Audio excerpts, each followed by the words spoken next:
کار کی ہوتی ہے، لیکن اس سے بھی ذرا حیران کن بات یہ ہے کہ یہ جس قیمت میں فروخت ہوئی ہے مانو وہ انتہائی مہنگی 5 کروڑ ڈالرز میں یہ فروخت ہوئی ہے، لہٰذا جو اس کی یونیکنیس ہے میرا خیال ہے اس کی قیمت ادا کر دی گئی، لیکن وہ کہتے ہیں شوق کی کوئی قیمت نہیں ہوتی، جس نے یہ گاڑی کو خریدا ہے اس نے صرف گاڑی کی قیمت دی ہے، اپنے شوق کی قیمت دی ہے، لیکن شوق تو پھر انمول ہوتا ہے۔ بالکل جناب، وہ کہتے ہیں نا کہ شوق دا کوئی مول نہیں پنجابی میں، تو اسی طرح جو ونٹیج کارز ہوتی ہیں یہ بہت مہنگی بھی ہوتی ہیں، ان کو بہت پیار سے رکھا بھی جاتا ہے، ان کی مینٹیننس بھی بہت زیادہ ایکسپینسو ہوتی ہے۔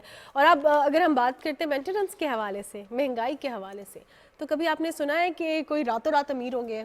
راتوں رات امیر ہونے والے بہت سارے قصے سنے، لیکن وہ کیا ہے کہ یا تو ایک ہی چیز ذہن میں آتی ہے، کسی کی لاٹری نکل آئی ہے یا پھر کسی کو اللہ کا چراغ مل گیا اور اس کو انہوں نے رگڑا ہے تو پھر اس کے بعد وہ راتوں رات امیر ہو گئے ہیں۔ لیکن سم ٹائمز ایسا ہوتا ہے کہ اللہ کا چراغ نہیں ملتا بلکہ مچھلی مل جاتی ہے، اور مچھلی کے حوالے سے ہم بات کریں، سیزن ہے مچھلی کا، اور ہوا یہ کہ پاکستانی مچھیرے کو جو ہے وہ ایسی ایک مچھلی مل گئی ہے جس کی مالیت ہے 170 ملین، اور سوا نامی مچھلی ہے، اور اس کا شکار کر لیا ہے، اور بتایا جا رہا ہے کہ ایشیائی اور یورپی ممالک میں اس کی ڈیمانڈ بہت زیادہ ہے، اور یہ ایک جو ہے مخصوص جو ہے طبی ادویات کے لیے بھی استعمال کی جاتی ہے، اور اس سے دھاگا بھی تیار کیا جاتا ہے۔ اب دیکھیے اس کا ہم بہت سارے جو سی فوڈ ہے اس میں اس کی افادیت نہ صرف اس کو خوراک کے طور پر استعمال ہوتا ہے، کھانے کے لیے استعمال کرتے ہیں مختلف انداز سے بنا کر، لیکن ہم دیکھتے ہیں کہ جو ان کے مختلف پارٹس ہیں، سکن ہے، جو ان کا آئل ہے، جو ان کے فیٹس ہوتے ہیں، چربی ہوتی ہے، اس کے ذریعے ادویات بنتی ہیں، لیکن اس فش کی خاص بات یہ ہے، اس مچھلی کی خاص بات یہ ہے کہ اس سے ایک ایسا دھاگا بھی تیار کیا جاتا ہے جو کہ میڈیکل یوز میں آتا ہے، سرجری کی جاتی ہے، آپریشن کے بعد سرجری کے لیے اس کو استعمال کیا جاتا ہے۔ اور یہ ایک مچھلی ہے جو پاکستانی مچھیرے جمن خان کے ہاتھ لگی ہے، اور وہ راتوں رات اس مچھلی کو بیچ کر امیر ہو گئے ہیں، اور ہمارے بہت سارے مچھیرے اس سے قبل بھی اس طرح کے کارنامے سر انجام دے چکے ہیں، شکار کرتے ہیں تو اس شکار میں ان کے ہاتھ کچھ نہ کچھ ایسی نایاب نسل کی مچھلیاں آتی ہیں جن کی قیمت ہزاروں پاؤنڈز میں، لاکھوں پاؤنڈز میں یا لاکھوں ڈالرز میں ہوتی ہیں۔ بالکل جناب، اور آپ ہماری اسکرین پر دیکھ بھی رہے ہیں، اور اکثر اوقات ایسا ہوتا ہے کہ زندگی میں آپ کی لاٹری نکل آتی ہے، ایک سیکنڈ ہوتا ہے جو آپ کی لائف کو بالکل چینج کر دیتا ہے، اور یو نیور نو کہ زندگی میں کبھی آپ کی لاٹری ایسے بھی نکل سکتی ہے، آپ مچھلی پکڑ رہے ہو اور آپ کے ہاتھ میں ایک ایسی مچھلی آ جائے نا جس کو ہم کہتے ہیں کہ وہ اللہ کے چراغ سے کم نہیں ہے۔ اچھا مانور، اکثر ہم یہ بات کرتے ہیں اور ابھی تک جو ہم نے اپنے اساتذہ سے، دوستوں سے یا زندگی کے تجربات سے سیکھا وہ یہ ہے کہ جو پڑھنے سے پتہ چلتا ہے وہ یہی کہ ہماری زندگی ایک مختصر سے فیصلے کے فاصلے پر ہوتی ہے، ایک فیصلہ ہے جو ہماری زندگی کو تبدیل کر کے رکھ دیتا ہے۔ اور اب بات کرتے ہیں پاکستانی ایک ایسی خاتون کی جن کو بہت بڑا انعام ملا ہے، جس طرح ہم نے کہا نا ایک فیصلہ، ان کا بھی یہ فیصلہ کیسے انہوں نے لیا، ان سے ہم جانیں گے۔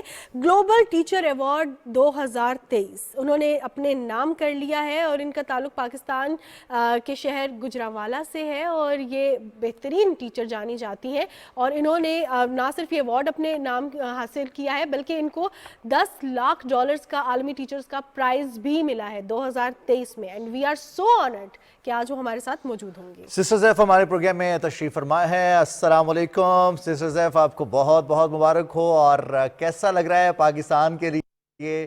اپنی ایک پرسنل کامیابی بھی ہے، لیکن چونکہ عالمی ایوارڈ ہے، پاکستان کو ریپرزینٹ کیا ہے آپ نے، تعلیم کے میدان میں ریپرزینٹ کیا ہے، تو کتنی بڑی اچیومنٹ ہے یہ آپ کے لیے؟ وعلیکم السلام، پہلے تو بہت بہت شکریہ، مجھے نیشنل ٹی وی چینل پہ آ کے بہت زیادہ خوشی ہو رہی ہے، اور پی ٹی وی تو خاص ہمارے دلوں کے قریب ہے، بیکاز میں اس جنریشن سے تعلق رکھتی ہوں جب صرف پی ٹی وی تھا۔ تو آف کورس بہت زیادہ خوش ہوں، پورے پاکستان کو مبارکباد دینا چاہتی ہوں، بیکاز جیسے آپ نے یہ بولا یہ میرا نہیں، پاکستان کا ایوارڈ ہے، اور جس طرح سے رسپانس مل رہا ہے مجھے اپنی قوم کی طرف سے، دن بدن میری ایکسائٹمنٹ میں اضافہ ہوتا جا رہا ہے۔ صحیح۔ اچھا سسٹر زیف، آپ سے یہ جاننا چاہوں گی کہ گلوبل ٹیچرز ایوارڈ کن کن اساتذہ کو ملتا ہے؟ ابھی تک صرف 8 جو ہے اساتذہ ان کو مل چکا ہے یہ، تو کیا کرائٹیریا ہوتا ہے اس میں؟ کس کرائٹیریا پہ آپ کس لیول کو آپ نے پڑھانا ہوتا ہے؟ کیا آپ کی جو ہے خدمات ہونی چاہیے ان دا فیلڈ آف اکیڈیمیا کہ اس ایوارڈ کے لیے آپ نامینیٹ ہوتے ہیں؟ یہ ان لوگوں کو دیا جاتا ہے جن کے لیے ٹیچنگ کوئی پروفیشن نہیں ہے، جاب نہیں ہے، بلکہ ان کی زندگی کا مقصد ہے، وہ ٹیچنگ کے لیے جیتے ہیں، اور وہ اپنی سوسائٹی کے لیے کچھ ایسا کام کرتے ہیں جو ان ایکسپیکٹڈ ہوتا ہے، اپنی سوسائٹی کو اپلفٹ کرنے کے لیے، اپنے ملک کے لیے، اپنی قوم کے لیے۔ تو میں یہ سمجھتی ہوں کہ میں 26 سالوں سے چونکہ میں نے اپنی لائف اس مقصد کے لیے ڈیڈیکیٹ کی ہوئی ہے, بچپن سے کام کر رہی ہوں اور میں نے کبھی گیو اپ نہیں کیا, تو ان کو لگا کہ میں یہ ایوارڈ ڈیزرو کرتی ہوں. جیسے کہ آپ کو پتہ ہے کہ 130 ممالک تھے, 7,000 ٹیچرز تھی, ان میں سے مجھے چنا گیا ہے. سسٹر زیف, جو علم سے زندگی بنتی ہے, جنت بھی جہنم بھی, اب آپ اس پیشے سے, اس شعبے سے وابستہ ہوئی ہیں, اور جیسا کہ آپ نے کہا کہ آپ کا شوق ہے ڈیڈیکیشن کے ساتھ, تو طلباء کو اکثر جب اساتذہ ڈانٹتے ہیں تو ان کے لیے ہوتا ہے کہ استاد تو شاید ہمارے پیچھے ہی پڑ گئے ہیں, پتہ نہیں ہم سے کیا ان کو ایسی مخاصمت ہے کہ ہمارے ہی پیچھے پڑے رہتے ہیں, ہم سے ہی سوال کرتے ہیں, ہمیں ہی ڈانٹتے ہیں, ہم اتنی محنت کرتے ہیں پھر بھی یہ ہم سے خوش نہیں ہوتے.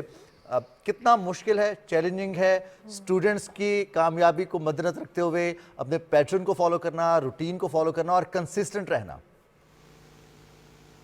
پہلی بات تو یہ ہے کہ میں نے 13 سال کی عمر میں اپنے گھر کے صحن میں اسکول کا آغاز کیا تھا, اور اسی مقصد کے ساتھ کیا تھا کہ میں نے کبھی کسی بچے کو ڈانٹنا نہیں ہے, اس کو ڈس رسپیکٹ نہیں کرنا, اور بچوں کی جو کوالٹیز ہیں یا ان کی جو پرسنالٹی ہے اس کو ویلیو کرنا ہے. اس لیے میرے جو اسٹوڈنٹس ہیں وہ ہمیشہ اسکول میں آنا پسند کرتے ہیں. جب میں کلاس روم میں انٹر ہوتی ہوں تو ان کے چہروں پہ ایک اسمائل آ جاتی ہے, بیکاز میں ہمیشہ یہ کہتی ہوں کہ جب میں اسکول میں انٹر ہوتی ہوں تو میرے بچے یہ سمجھتے ہیں کہ اب سسٹر زیف آ گئی ہیں, now every thing is all right. وہ اپنے آپ کو پروٹیکٹڈ فیل کرتے ہیں. تو جو ٹیچر ہے اس کا ایک اس طرح کا کنیکشن ہونا چاہیے اسٹوڈنٹس کے ساتھ کہ وہ یہ سمجھیں کہ وہ اپنی ماں کے پاس ہیں, اس ماں کے پاس جو ان کے سارے مسائل حل کرنے کی پوری کوشش کرے گی. تو پھر یہ بہت آسان ہے, پھر یہ بہت اچھا لگتا ہے, ہم اپنے اسٹوڈنٹس کے ساتھ مل کے سیکھتے ہیں. صحیح. اچھا سسٹر زیف, آپ نے کہا کہ یہ ایوارڈ ان لوگوں کو ملتا ہے, ان اساتذہ کو ملتا ہے جن کی زندگی کا مقصد پڑھانا ہوتا ہے. تو یہ آپ نے اپنی زندگی کا مقصد یہ کب سوچا کہ یہی ہے, میں نے ساری زندگی پڑھانا ہے؟ کیوں سوچا؟ کیا بچپن سے شوق تھا ٹیچنگ کا, یا آپ کو لگا کہ پاکستان میں ضرورت ہے ٹیچرز کی؟ کیوں آپ کے جو ہے مائنڈ میں یہ آئیڈیا آیا کہ میں نے اب اپنی ساری زندگی پڑھانا ہے؟ میں 7ویں کلاس میں تھی 13 سال کی عمر میں, 1997 کی بات ہے. میں اپنے ٹیچر کے رویے سے بہت زیادہ تنگ تھی, مارتی تھی, بہت زیادہ ڈس رسپیکٹ کرتی تھی. تو میں نے یہ سوچ کے اسکول چھوڑ دیا کہ اب میں نے کسی اسکول میں نہیں جانا. میں نے دیکھا کہ اب میں کون سے اسکول میں جا سکتی ہوں جہاں پہ بچوں کو پیار کیا جائے اور ان کو سیکھنے کے مواقع دیے جائیں, ایکول اپرچونٹیز ہوں. مجھے کوئی ٹیچر نظر نہیں آیا, کوئی اسکول نظر نہیں آیا, تو میں نے سوچا کہ میں اپنا خود ہی اسکول بنا لیتی ہوں. سو میں نے اپنے گھر کے صحن میں چند بچوں کے ساتھ اسکول کا آغاز کیا. فائنینشیل ریسورسز نہیں تھے تو میں نے وہ سلم ستارے کا کام سیکھ لیا, شرٹس کے اوپر کڑھائی کرنا شروع کر دی, اور اس طرح سے میں نے 10 روپے ایک شرٹ کے ملتے تھے, اس کو میں نے یوز کرنا شروع کیا فرسٹ فنڈنگ کے طور پہ اپنے اسکول کے لیے. اور 17 سالوں تک میں خود بھی پڑھتی رہی ہوں, بچوں کو بھی پڑھاتی رہی ہوں, جابس بھی کرتی رہی ہوں, اور اس طرح سے میں اپنے کورٹ یارڈ اسکول کو فنڈ کرتی تھی. لیکن 2014 میں نے لنسن گلوبل پرائز ون کیا, اس کے مجھے $20,000 ملے تھے. وہاں سے ٹرانسفارمیشن کا آغاز ہوا. میں نے ووکیشنل سینٹر بنایا, خواتین کو میں نے فری سکلز بھی سکھانا شروع کیے, اور میرا جو اسکول ہے وہ بھی پھر ایک بہتر شیپ میں آنا شروع ہو گیا. اچھا سسٹر زیف, ہم یہ دیکھتے ہیں کہ بہت سارے لوگ یہ کمپلین کرتے ہیں جی کہ بڑا شہر ہو, زیادہ اپرچونیٹیز ہیں, آپ کی رسائی زیادہ ہو جاتی ہے, وہاں پر انسٹیٹیوٹس اچھے ہوتے ہیں, یا پھر جو آپ کو سہولیات چاہیے, اگر آپ اپنا بھی اسکول اسٹارٹ کرنا چاہتے ہیں, ووکیشنل ٹریننگ انسٹیٹیوٹ اسٹارٹ کرنا چاہتے ہیں, تو اس کے لیے بھی آپ کو کم از کم جو سہولیات ہیں وہ درکار ہیں. کسی نہ کسی ایسے ادارے سے, ٹیکنیکل ادارے سے آپ کو ایفیلیٹ ہونا پڑتا ہے. تو گجرانوالہ سے تعلق, بڑا شہر ہے الحمدللہ, لیکن تعلیم کے حوالے سے جس طرح سے لاہور کا نام, کراچی, اسلام آباد, پشاور, کوئٹہ بڑے شہروں کے نام ہیں, بہت ساری ایسی سہولیات وہاں پر چیلنجنگ ہیں ابھی بھی. تو یہ کیسا میسج ہے ان کے لیے جو دوسرے شہروں سے تعلق رکھتے ہیں اور کمپلین کرتے ہیں, کہ کمپلین میں سلوشن ہے یا کچھ کام کرنے میں سلوشن ہے؟ ایک تو میں گجرانوالہ سٹی میں کام نہیں کر رہی, میں ایک گاؤں میں کام کر رہی ہوں. دوسرا یہ ہے کہ میں ایک انڈر پریولیجڈ فیملی سے بلانگ کرتی ہوں.